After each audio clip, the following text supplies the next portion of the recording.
there, I'm nicodehaan, and welcome to Living a Primal Lifestyle, where we explore a return to a more balanced and natural wild world. To recover our natural health and regain our rights and freedoms, I'm Ellen Dehaan. It's a beautiful day in Durango, Colorado. It's about 22 degrees and clear skies. The sun is out. Went for a walk, and it's beautiful. We had some snow overnight.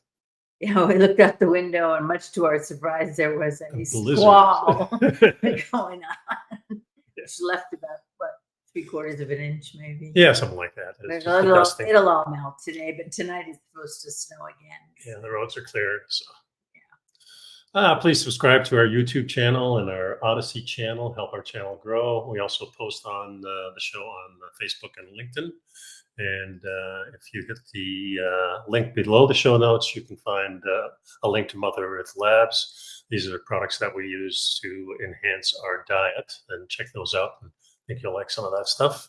And if you have any questions or comments, you can always reach me at nicodehaan@me.com, or leave a comment in YouTube, or what's the other one? Odysee. Yeah, or even on Facebook, I guess. So check that out.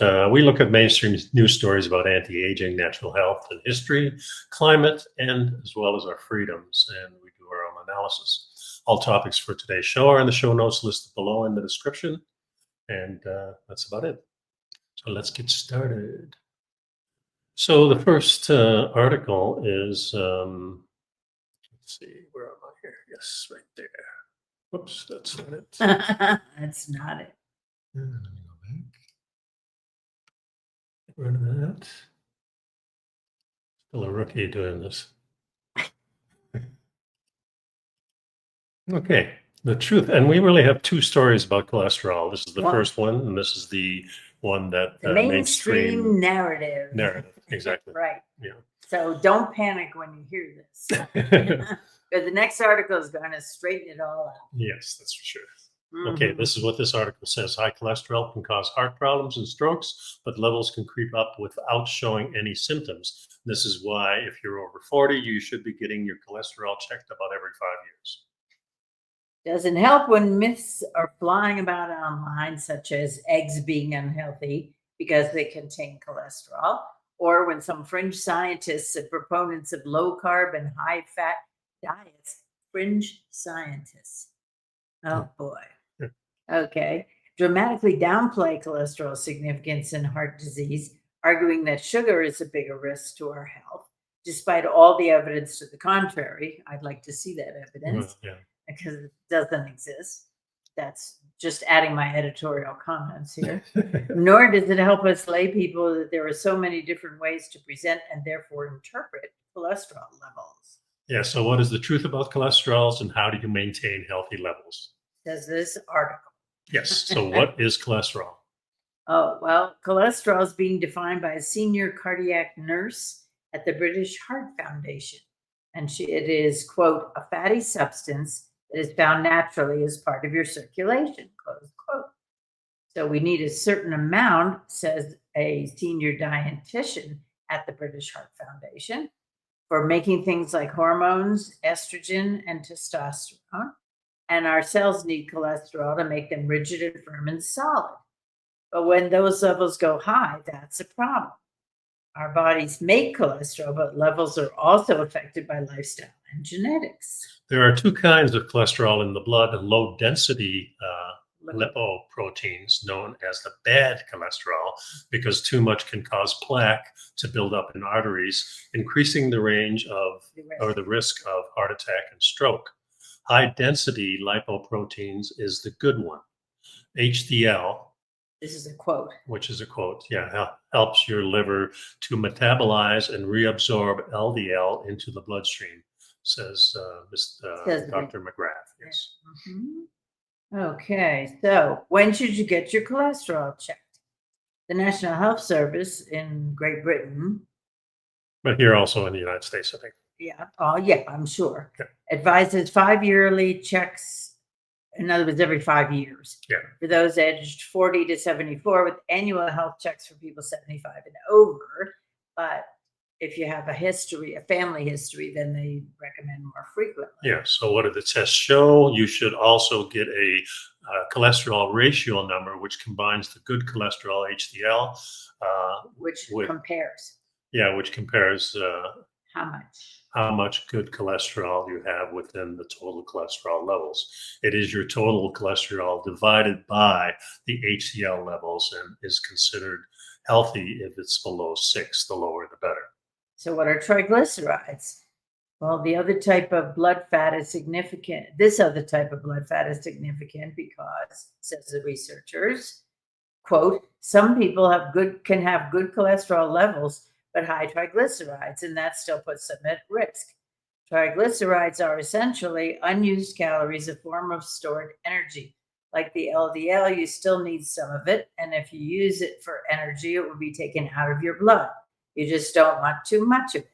You know, my thought was that the triglycerides were more like the sugars.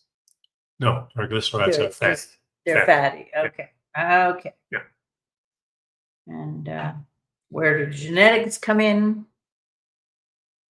When a healthy diet and an active lifestyle, while a healthy diet and active lifestyle are essential for all around health, and many of us, says Dr. Mayer, lipid levels are genetic. And if you have high cholesterol and you're unfortunate to have inherited this from your parents, you need medication because you can't reach target levels by just diet alone. So here we go. Medication. Need medication. Follow the money. What else affects your risk of heart disease? Cholesterol levels are usually given as part of a key risk assessment, which takes a range of factors into account: age, weight, family history, smoking status, alcohol intake, and whether you have high blood pressure, also based on your ethnicity and gender. Men are at slightly higher increased risk of having high blood pressure. For example, if the key risk assessment is above 10%, you'll be offered a statin. Oh boy, here we go. Yeah. Lifetime on a medication. Yeah, that's what you want, right? Statins inhibit an enzyme the liver needs to make cholesterol, which reduces the amount of LDL cholesterol in the blood. Statins also reduce the risk of plaques breaking off from artery walls and causing blockages. So if you're offered statin, can you try lifestyle changes instead? If your high cholesterol isn't down to genetics, you are entitled to say that you'd like to try trial lifestyle changes before medication, says McGrath. Excuse me, but even if your high cholesterol is tied to genetics, you are entitled to take control of your own. This is unbelievable. Most general practitioners will be willing to let that person have a try at reducing it themselves and then seeing how they get on. Your doctor's going to let you do things. Yeah, that's amazing. Okay. It's a conversation for your doctor and you. A doctor would consider how much cholesterol level is above 5 and what's your risk factor. And then they go on to say, when you're asking people to make changes to their diet, we get them to come back, says this researcher. We get them to come back in 3 months and see what the effect is on their cholesterol levels. It's hard for a lot of people, but small, simple changes make a big difference. You may not be changing everything, but changing from full fat milk to low fat milk, or butter to an unsaturated fat spread, or cutting down on processed meat. Now that one I'll agree with. Well, certain amount, sure. Processed meat. Mm-hmm. Processed meat. I understand. We would say ultra processed meat. Mm-hmm. Yeah. Those little things make a big difference. What's it mixed in with? That's what I want to know. Yeah, exactly. If you do it right most of the time, you're probably doing all right. Oh, well, they do admit that your diet can keep you from having high cholesterol, in their opinion. Oh boy. Oat cakes and beans and pulses. Yeah, this is what they recommend: to switch your diet. Make sure that you have the oat cakes, beans, and pulses. I don't know what a pulse is. Well, it's you're living if you have one. Oh, okay. Got it. When you're replacing meat in the diet with beans and lentils, you get this dual action to help lower your cholesterol. More fiber. They want you to take more fiber, and it says most of us are still only consuming 3 of the 5 recommended portions of fruit and vegetables a day. Now, this is the old food pyramid. Yeah. Yeah. Okay. That includes things like unsalted nuts and seeds as well, because they contain healthy unsaturated fats, as well as fiber and other vitamins and minerals. I'll tell you what. Yeah. You might have heard that all these foods classified as a portfolio diet, as a group of foods that work together to help lower your cholesterol. So that's really what mainstream. Well, it does say here. There's one said, you have to kind of dig around in all this stuff, and you find one sentence that says it's not really about low fat. It's about eating the right type of fats. Well, we agree with that. Also says sugary foods should be kept at a minimum, opt for low-fat foods that have added sugar. So they really want No, it should be avoided. says, And opting opting for low-fat foods that have added sugar to make them more palatable should be avoided. Yes. So they remove the fat, which is really good for you, and then they add sugar, which is really bad for you. Yeah. Back in the day, they were removing fat from products and replacing it with sugar because of the taste, really. Yeah. Right. But if you're used to high-fat foods, then you like that taste and you become very satisfied. And that's what we're going to explore after this. Okay. So you often get myths surrounding things like eggs, shellfish, and offal and dietary cholesterol, says Parker. Awful. Awful, yeah. It is awful. Yeah. These foods contain cholesterol, but this, she says, really has a small impact on your blood cholesterol levels, and it's more important to reduce your intake of saturated fat, which we know increases cholesterol. Most people can enjoy these items as part of a healthy diet. And when do you need something more than statins? Oh, God. If you have borderline high cholesterol levels or moderately high cholesterol levels, they say, it is very important to stress that statins are a super safe drug. Yeah, they are widely used and effective at reducing cholesterol. However, they typically lower cholesterol by around 50%. So if you have high cholesterol and a 50% reduction is not sufficient to achieve target levels, patients can now benefit from new therapies such as the PCSK9 inhibitors. These target a different protein in the liver to increase the LDL receptors and could be considerable if you already have. It should be considered. Should be considered, yes. If you've already had a heart attack. I'm having a heart attack reading this article. Well, the second article is what we subscribe to more, and this talks about the myth and the mystique of cholesterol. Yeah, so it says cholesterol is a misunderstood molecule. Many people may not be aware of it, but for a long time, there's been a vocal minority of doctors, researchers, and health professionals who believe that cholesterol and fat have been wrongly convicted as the primary promoters of heart disease.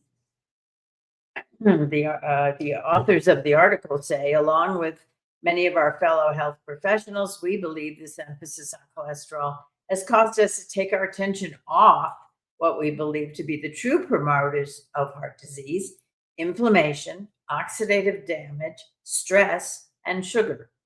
And therefore, blaming cholesterol for heart disease is like blaming the firemen for the fire.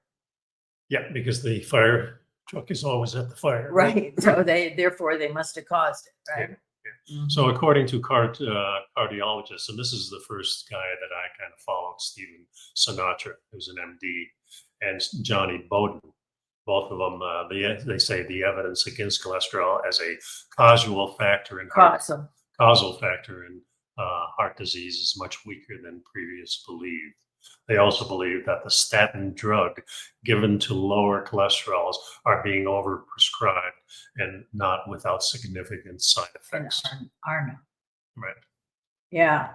And basically, they want you on the statins for life. Yeah. So it is a parent molecule for all major sex hormones. Cholesterol is. Yes. Yeah. Go ahead. Including estrogen, progesterone, and testosterone. It's needed for the immune system and it's needed for the brain. In fact, one of the most serious side effects of cholesterol-lowering medication is memory loss. Oh, goody. Cholesterol also combines with UV light to make vitamin D in the skin, which many people are low in. It helps the neurotransmitter function. It lubricates the skin and protects us from infectious disease of the gut, gastrointestinal tract, and lungs. We need this stuff. According to some studies in Europe, the higher your cholesterol, the longer you're going to live. And there's kind of a saying that we follow is that your body makes as much cholesterol as you need. Yeah. Because And studies we've reported before that the food is not causing the cholesterol. well, the food is, and the food is causing the scarring, Right. and Yeah, where that- cholesterol needs to be patching That's it right. up. We need cholesterol. Right. So cholesterol is kind of like the spackling, where you have a crack in the wall. Mhm. It does the same thing to your arteries. So the more you're having all these industrialized foods that we often talk about that we don't want you to eat, the more you're getting scarred. And Yeah. Does damage to your interior, all of your organs, veins and arteries, Right. and so on. And So cholesterol is there really to save your life, just like the fire engine is with the fire. Right. And that's the analogy that Sinatra made there. Right. Cholesterol is the wrong target for heart disease. Quote, trying to prevent heart disease by lowering cholesterol is like trying to reduce calories by taking the lettuce off your hamburger, says the researcher. Yeah. It's not that the lettuce doesn't have any calories, it's just that it's the wrong target. Cholesterol is the wrong target if you're trying to prevent heart disease. Neither cholesterol nor fat is the major villain in the American diet. Sugar is. Yeah, we also believe that the case against cholesterol, which had been made nearly 30 years ago, was based on faulty evidence. The case needs to be reopened and evidence needs to be reexamined. I'd like to know when statin was patented. Well, that was, I think, in the 50s Probably or 60s. 30s, at least 30 years ago, right? Yeah, no, for sure. Yeah, Because maybe it wasn't selling so well, so we had to change the narrative. Well, now they have the new drug that we talked about earlier, but Mhm. this is really getting people on a drug for a lifetime, and that's a big moneymaker. That's right. That's what I'm saying. Thus, it says here, everything we've heard about cholesterol is wrong. Many people with normal and low cholesterol have heart attacks, and 50% of the people with elevated cholesterol have normal, healthy hearts. The nutritionists see high bad cholesterol as the body's response to inflammation. So rather than seek to control the cholesterol, they seek to find and eliminate the root cause of the inflammation so your body can find its own balance of healthy cholesterol. Yeah, and the LDL is really not bad cholesterol until it becomes oxidized, which disrupts the membrane and causes spikes that create localized injury to the intima of the blood interiors, basically. Yeah. Mm-hmm. Traditional message to avoid fat and cholesterol must fall apart because while it might lower your cholesterol somewhat, it will turn what you have into more harmful cholesterol. Eating a low-carb, high-fat diet may raise your total cholesterol a tiny amount on average, but it also raises your HDL cholesterol, which is called the good one, and lowers your triglycerides and increases the size of your LDL particles, which are very good for your health. Yeah, the LDL really is divided into two groups. One, which are the real large, the fluffy, puffy ones, which are the good ones, and the ones that are real tight and hard and are the ones that cause the damage. Yeah, the smaller the particle size, the worse the LDL is for you. Right. So they should be really taking a test, and there's a test that you can take that actually measures the size of the LDLs, and that's the test. But they don't want that one because that doesn't come up with the fix of the statins. Yeah, that doesn't set off any alarm bells. Right.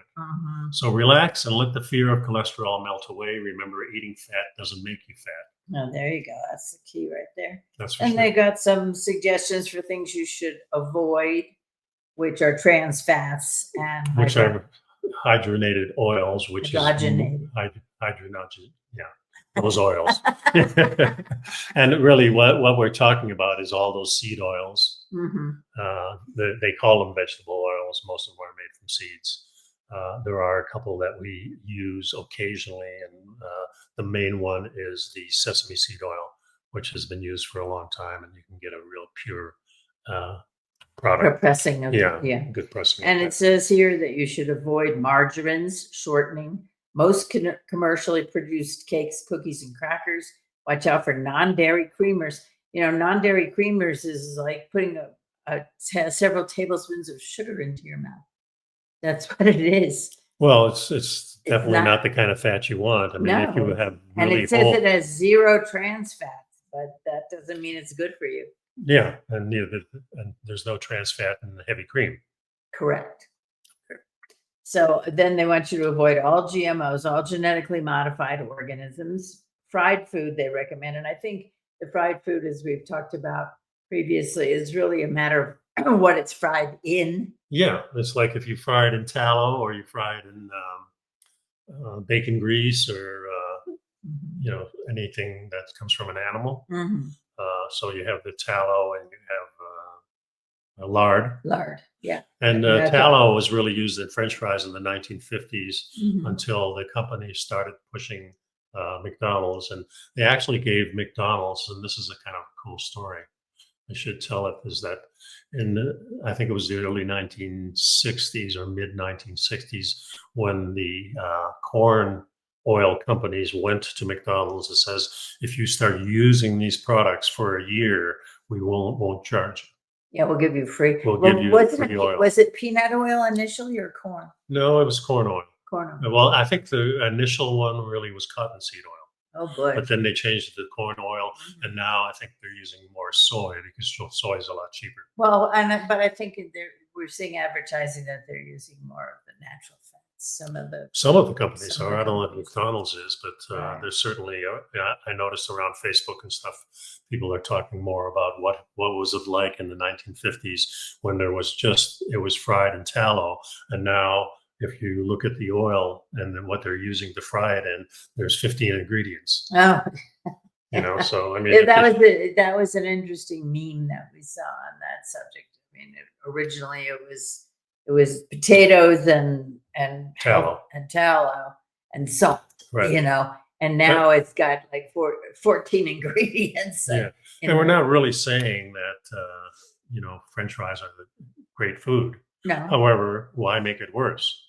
Right. If you want to have a French fry, at least get one that's great tasting. If you go up to Canada, I know Coca-Cola, and same in Mexico, Coca-Cola has the natural sugar in it. Yeah, which I believe is a lot better than all the crap that they use here. There's no high fructose corn syrup. Right. Yeah, which is a very inexpensive product, and that's why they use it. And I think it's the same with a lot of the frying in the fast food restaurants in Canada. You're going to find that they're using much more natural products. So, and that's what we indicate. All right. And then this is add to your diet.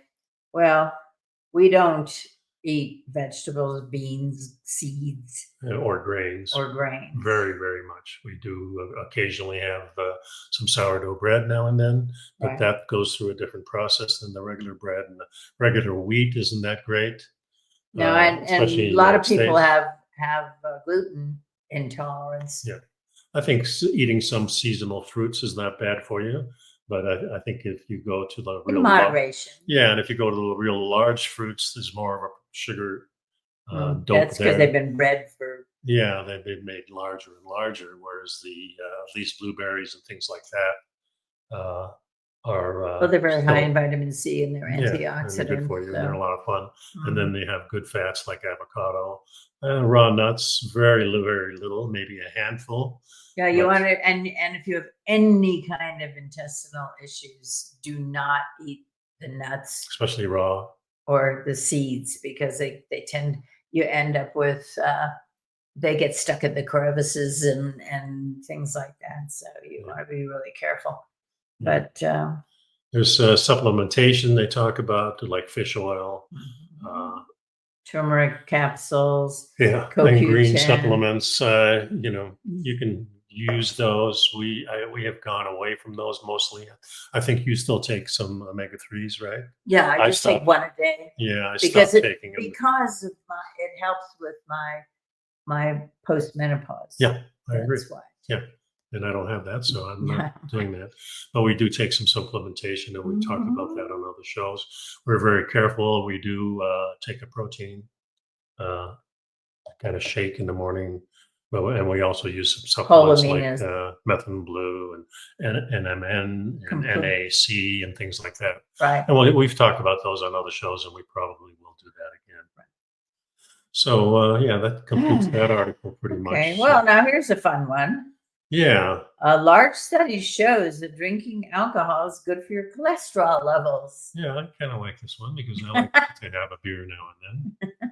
So this one says, let's scroll. It says there are many risks from drinking, but high cholesterol doesn't seem to be one of them. Yeah, drinking alcohol is bad in many ways. Raising a glass can raise your risk of various heart problems, such as health problems, such as accidental injuries. Yeah, if you fall over for sure. Yeah. But learn to fall might be a good thing too. Liver diseases, high blood pressure, and several types of cancer. But it's not all bad. In fact, it's surprisingly good for cholesterol levels, according to a study published today in the Journal of American Medical Association. Yeah. So researchers at Harvard University led the study, and it included nearly 58,000 adults in Japan who were following up. You know, I noticed there's not a lot of studies in the United States about any of this stuff. Right. It's all in Britain, Great Britain. And, all right. So, but this Harvard University study is really getting people's attention. For one thing, they included almost 58,000 adults, and they followed them up for an entire year. Yeah, researchers found that when people switch from being non-drinkers to drinkers during the study, they saw a drop in their bad cholesterol, also known as low-density lipoprotein cholesterol, or LDL. And meanwhile, the good cholesterol, which is the HDL, the high density, went up when they began imbibing. HDL levels went up so much that it actually beat out improvements typically seen with medications, the researchers noted. Yeah, on the other hand, drinkers who stopped drinking during the study saw the opposite effect. Upon giving up booze, their bad cholesterol went up and their good cholesterol went down. So specifically, people who went from drinking 0 drinks to 1.5 drinks per day or less saw their bad cholesterol fall and their good cholesterol go up, compared to non-drinkers who never started drinking. Those who went from 0 to 1.5, from 0 to 1.5 to 3 drinks per day had their LDL drop and their good cholesterol rise. And for people who started drinking 3 or more drinks per day, their LDL fell and their HDL rose. Of course, if you're drinking more than 3 drinks per day, you're putting yourself at risk for other problems. Well, it's pretty obvious when you start feeling, I mean, you feel a little buzz, that's okay, but then it starts impairing you. That obviously can't be good. Yeah. For reference, the optimum LDL level for adults is less than 100 milligrams per deciliter, I believe it is.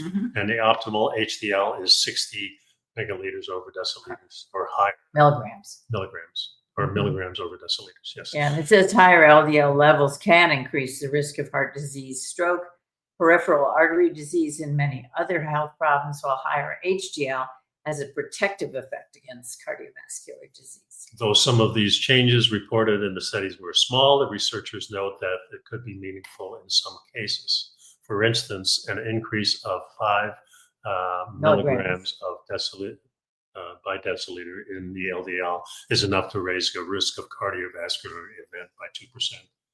2 to 3%. Okay.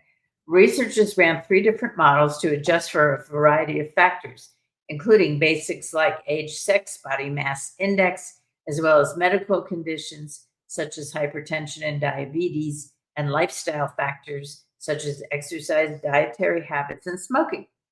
Yeah, all the models showed the same associations. They also broke out the data by what kinds of alcohol people were reported drinking: wine, beer, sake, and other liquors. Yeah. Yeah, the results were the same across the categories. So it didn't matter if you were drinking vodka or if you were drinking wine or beer. Pick your poison. Yeah, well. And all the new cholesterol findings aren't an invitation for non-drinkers to start drinking or for heavy drinkers to keep hitting the bottle hard. The researchers cautions. There are lots of other risks to consider. For drinkers who are not interested in quitting, the researchers recommend taking it easy. And those who do want to quit should keep a careful eye on their cholesterol levels. Makes sense. In their words, public health recommendations should continue to emphasize moderation in alcohol consumption, but cholesterol levels should be carefully monitored after alcohol cessation to mitigate potential risks.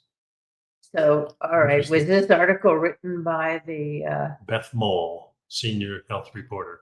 Yeah, but was it written on behalf of the alcohol industry? It appeared in a technical journal, Ars Technica. Yeah. Interesting. Okay. So I said, I guess I better take up a little bit of wine in the evening, because I'm not much of a drinker. I know. No, So, and I have a beer probably 4 or 5 days a week, I guess. Yeah, for with dinner, one beer. Yeah. But yeah, I enjoy alcohol. I like the feeling it gives me, and I don't enjoy too much of it because it really does upset my stomach. So Yeah, and I don't notice it if there's a lot of people around and we're all having some drinks, and then you go from the normal 1 drink or 2 drinks to 3 or 4, and then later on the next day you notice it. Yeah, That's what I do and anyway. Lately you've been kind of sticking to beer too. Yeah, I feel a little better. I mean, I like a nice jolt now and then too, but yeah, Less, and the older you get, the more impaired you are by alcohol more quickly, by less alcohol. Yeah, because I'm doing so much jujitsu, that kind of rules how I partake in other things like any carbohydrates or fun kind of foods like that, or alcohol. Because it does impact how you feel when you roll, right? And which I think is a good thing. So it impacts how you feel when you get out of bed. Yeah, well, all of that, for sure. Yeah. So next article is interesting. Is ask the question: is beef tallow actually good for you? Because this is what has been vilified. Any kind of fat that you eat, you don't stop eating fat because fat makes you fat. And of course, we now know that all the research is telling us that carbohydrates make us fat, not fat intake. Because fat doesn't make you fat. I mean, I think it depends on the fat. Well, not only that, but it would depend on how much fat you ate. In other words, if you kept eating fat over and over again, yes, that would impact you. But your body can't take that. No, and you naturally stop. It's not like carbohydrates. Yeah, you can eat a whole bag of chips. You can eat 2 whole bags because it makes you hungry. Where fat doesn't make you hungry, it actually stops. It gives you satisfaction. Right. So it's the natural way of stopping you from eating. It's like last night we had a ribeye. Yeah, and the ribeye has natural fat around it. Yeah, probably 50 to 60% of it is fat in a ribeye, whereas like a New York strip, probably 40 to 50%. So each meat has a little different structure, but you can pretty much say on the average, most meat, except for a rabbit, maybe, would have 50% of it being fat. Yeah, and the other 50% is, of course, protein. My point is that I eat the fat tastes really good, and I eat it with the meat. I don't eat it separately, but I get to a point where I've had enough. Yeah. And then I cut it off, Yeah, it's a natural. But my body knows. It's hard to overeat really good protein and fat together.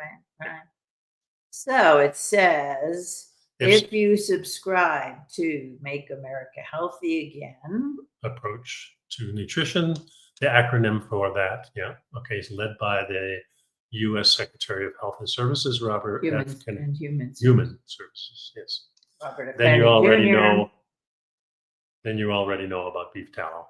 Okay, and it says, make frying oil tallow again is a rallying cry. And Steak and Shake, the fast food chain, has recently announced that it now cooks its French fries in 100% all natural beef tallow instead of seed oils. I mean, And there's been a lot of conversation about obesity being moved along by seed oils.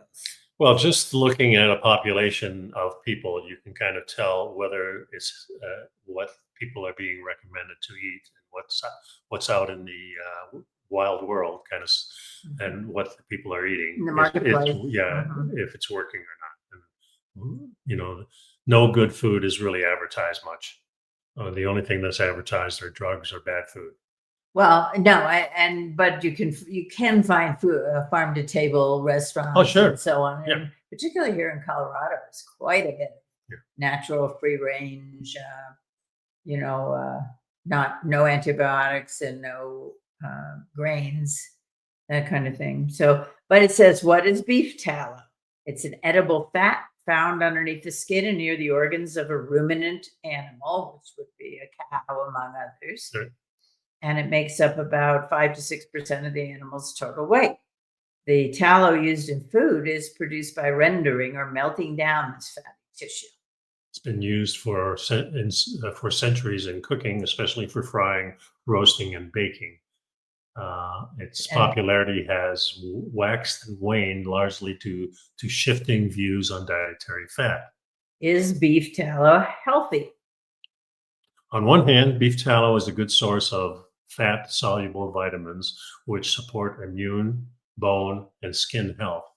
It's also rich in choline, which helps the brain and nervous system function optimally.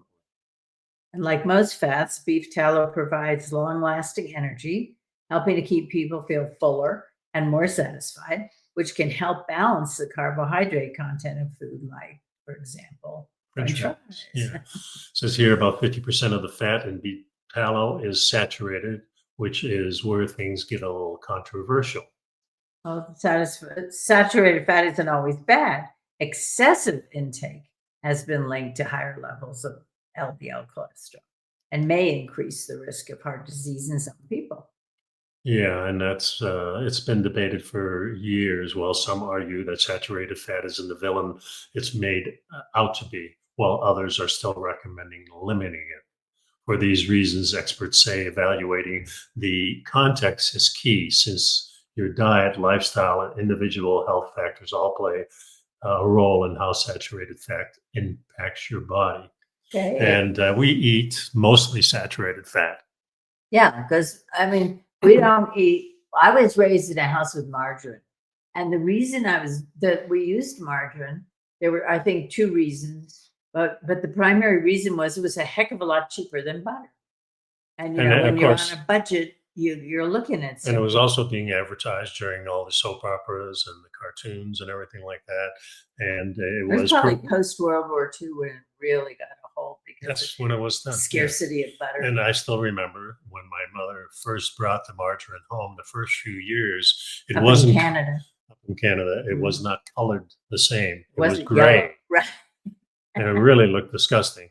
And they had this little knob that would be at Little nodule. and it would come in like 1 pound package with a nodule on it. And the nodule was the dye. And it was my job in the house to knead it in so it would look like butter.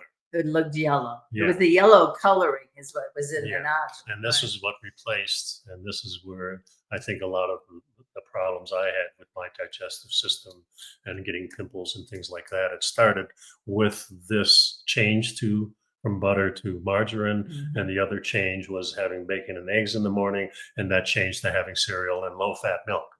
At first, it was just regular milk, but then it changed to low-fat milk because that's what it was advertised. Yeah. And that's where my problem started. And it wasn't until we switched to first the paleo and now mostly carnivore diet where everything kind of went away. Yeah. And the doctors look at me now if I go in for a checkup. What the heck are you doing? Right. Yeah. And if I tell them, they're going to tell them, well, you shouldn't be doing that. Right. So we just don't go to the doctor. That's pretty much it. Yes. Okay. Is beef tallow healthier than seed oil? Seed oils include vegetable oils such as canola, Canola. cottonseed, Is that a vegetable? Nope. Soybean oil and more, and they're often used with when frying food, sometimes in combination. And rapeseed is not a vegetable. That's where canola is made from. Right. And okay, soybean. So the health profile of a given seed oil depends on its source, how it was manufactured, how old it is, and its individual chemical properties. Yeah. Okay. So the same is true for tallow. The more chemically unstable fractions of beef tallow can be removed, giving beef tallow that has better frying properties. And that's a quote from a food scientist and founder of the Mendocino Food Consultant. Yeah, some studies suggest that this type of refined beef tallow produces fewer frying byproducts, which can negatively impact health compared to some seed oils. However, the same process can be applied to seed oils to give them a higher smoke point and improve their availability to withstand higher temperatures. And that is something, if you're buying even olive oil, keep an eye on the label where it shows you how high the heat should be. Yeah, and if you have the extra virgin, you can go a little bit higher, but it's really not recommended for any frying or any really high heat. Mm-hmm. That's why we use sesame oil sometimes. I spread it over some of the meats, and that has a higher. You can use it higher heat, Mm-hmm. but the ultimate is really using the animal fats. Yeah, and I use that bacon. I save all the bacon drippings. Yeah. And use them to cook the eggs in the morning. Mm-hmm. And I use them to cook if we're making sausage or kielbasa or something like that, I use that. Yep. I use those drippings, and it works out very well. Yeah, supporters tastes good. Supporters of Maha are quick to point out that seed oils are significantly higher in omega-6 fatty acids than beef tallow. And they claim that the omega-6 fatty acids promote inflammation and oxidative stress, which is linked to various health conditions. Yeah, I agree with that. You need a little bit of 6, but you need to balance it with 3. Yeah, I mean, the ratio is really 1-to-1 would be optimal, but you can go as high as 3-to-1, 6-to-3. Mm-hmm. So you can use the higher level of the 6 omegas, yeah. but Mm-hmm. You don't want to go above 6. Mm-hmm. And most of these seed oils are like a 30-to-1 ratio. So that's where it gets really bad. And then when you refine them, you really find out that they're already rancid. And that's, I think, the biggest problem with having these seed oils is that most of them are already spoiled. They go bad, really bad. Yeah, even while they're sitting on the grocery shelf. Yeah. I mean, it's not, when we say they go rancid, it's not like when you open them, there's a terrible smell or a bad taste. No, because they also have fragrance in them. So you can't tell.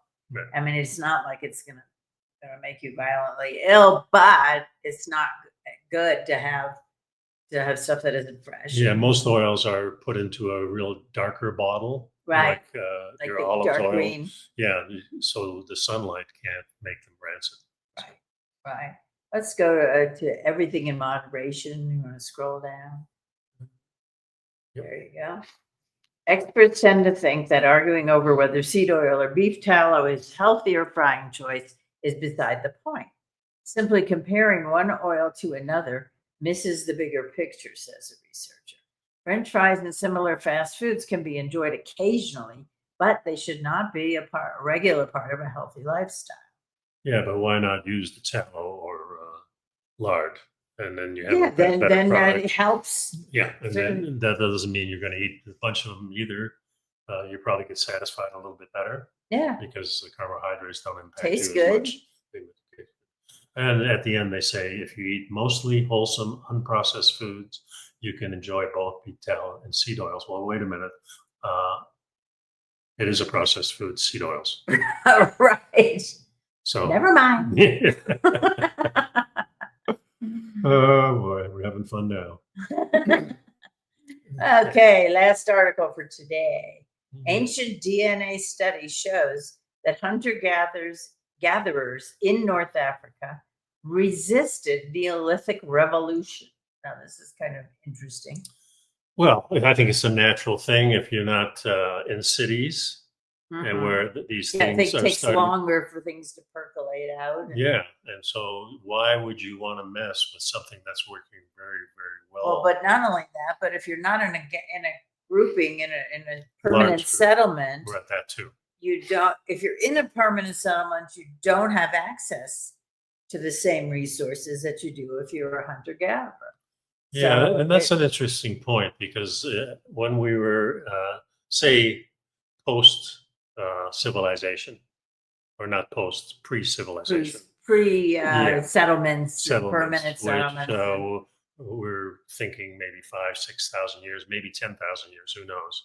But before that, we were mostly nomads, Mhm. and there's still most indigenous people move around. They're not in permanent settlements unless they're forced into it because their terrain is so small. Politically or socially or by uh, whatever. Right. Enslaved in some manner. Yeah.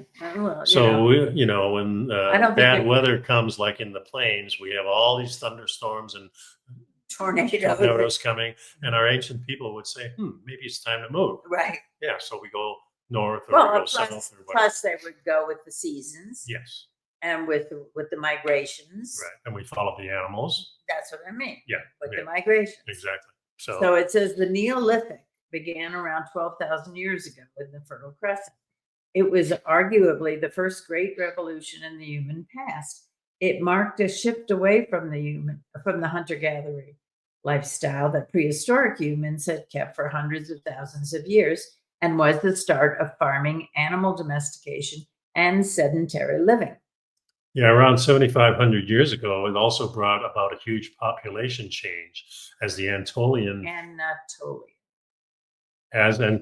farmers migrated from the cradle of agriculture in the Southwest Asia across Europe, North Africa, and the Mediterranean, spreading their genes all the way with their way of life, along the way with their, yeah.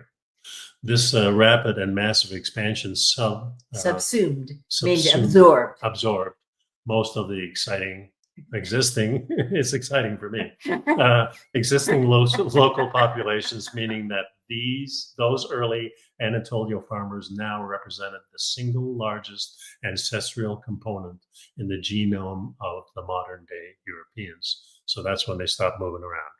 So then the question was, well, did this happen kind of at a uniform pace in pretty much everywhere? And it says, a new ancient DNA study focused on the Neolithic inhabitants of North Africa shows that the part of this region displayed remarkable resistance, both culturally and genetically, to the sea change that occurred during the Neolithic around the rest of the Mediterranean and beyond.